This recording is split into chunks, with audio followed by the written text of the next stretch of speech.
Hi guys, I am Shana James and here to you with Cracking the Feminine Code. And I just had a session with a woman and I thought that you would really appreciate the insight that came through in this session. Alexis and I have talked about connection and women wanting connection. What does it actually even mean? And so I know this can be a confusing topic, but the way it showed up in a session with one of the women I'm working with is that she said, I had this epiphany the other day.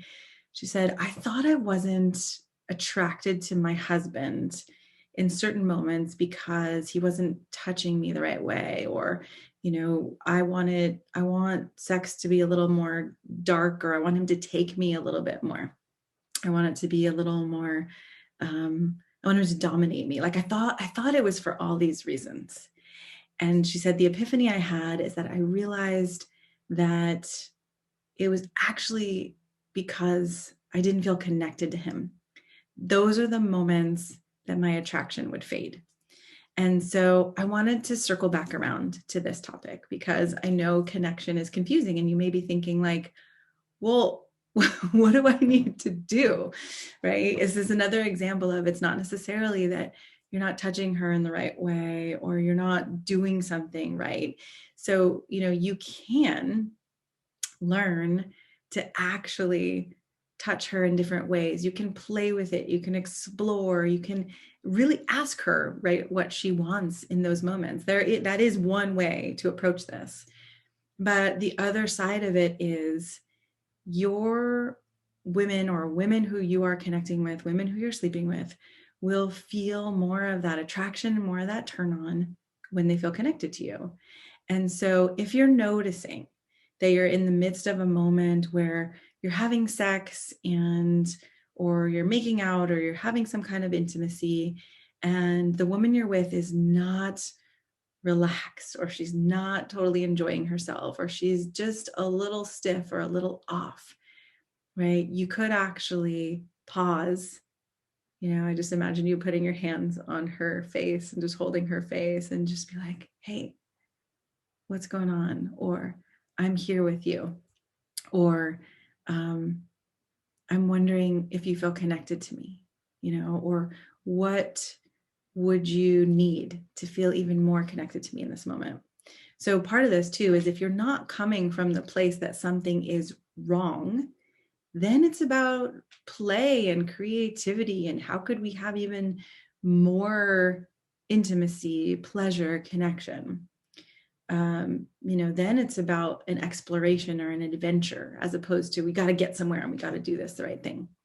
Now, I know that some of you listening may be in situations where there isn't intimacy, where sex isn't even happening.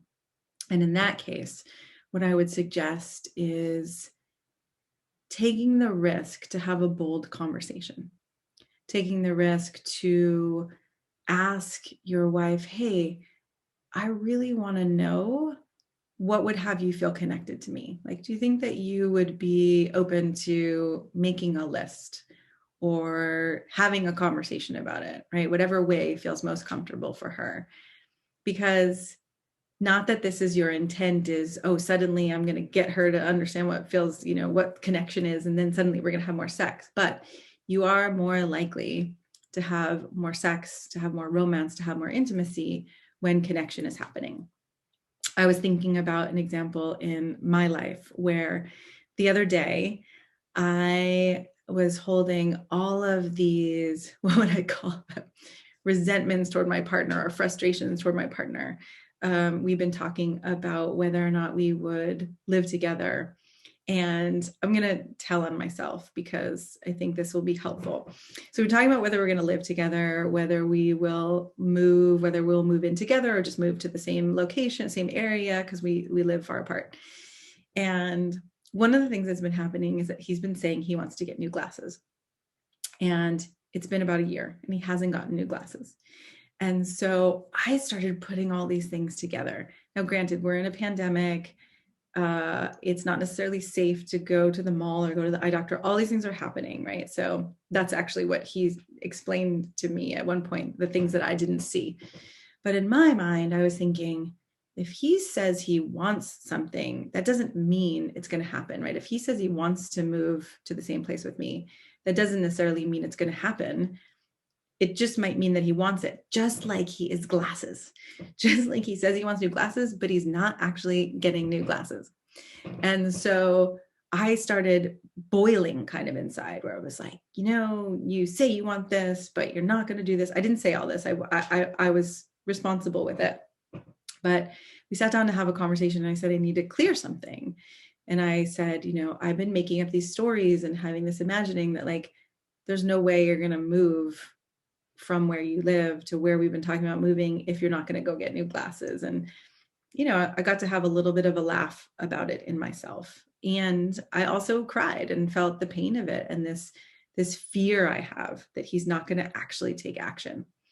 And the way he listened to me, right? The way he heard my complaint, my frustration, my fear, and sat with it and continued to hold space and ask me, like, is there more?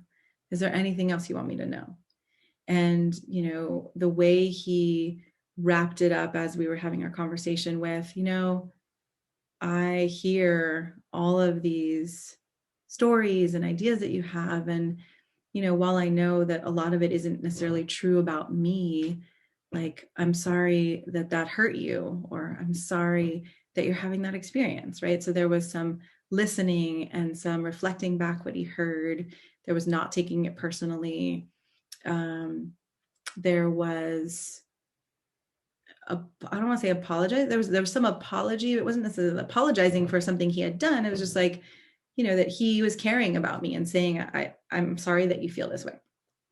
I have to say, when he walked in the door, I barely wanted to touch him before we had this conversation. I had this sense of just like, I can't, I don't even know if I'm ever gonna be able to have sex with him again. And after 20 minutes of having that conversation, my body was more relaxed. I noticed that I wanted him to come sit next to me on the couch. I actually was like, oh, maybe we will have sex later tonight. But before I had spoken some of those things and cleared some of those things, there was no way that sex would have been on my mind. It was like I was cringing thinking about it. So, wrapping this up, there are a couple of things to take note of. It's okay if a woman expresses to you her upsets and her frustrations, right? You don't have to take it personally. You don't have to make it mean that there's something bad about you. When you give a woman a chance to vent, and I, don't necessarily take it in the form of attack, right? If she's saying something like, you're doing this and you're being an asshole, you could get curious and ask her for more information. Like, what are you really hurting about? Or what's frustrating for you? I really want to understand you, right? Get curious about it. And so the more you can make a space for that to come out, the more she's going to have a space inside of her to connect with you, the more there's going to be the potential for intimacy. And, again, just going back to my client and the example that happened with her, there is a way that most couples actually don't talk about, how do you like to be touched? Do you like this or that? When I do this, do you want it harder? Do you want it softer? And so you can really bring that into the mix too. And if you're not having sex in your relationship, it might be like when you go to hug each other or kiss each other goodbye. Do you like that kiss? Or is there a way that it would feel better to you? What kind of hug would feel good to you right now? Or if you're giving massages or things like that, like, how would this feel even better to you right now?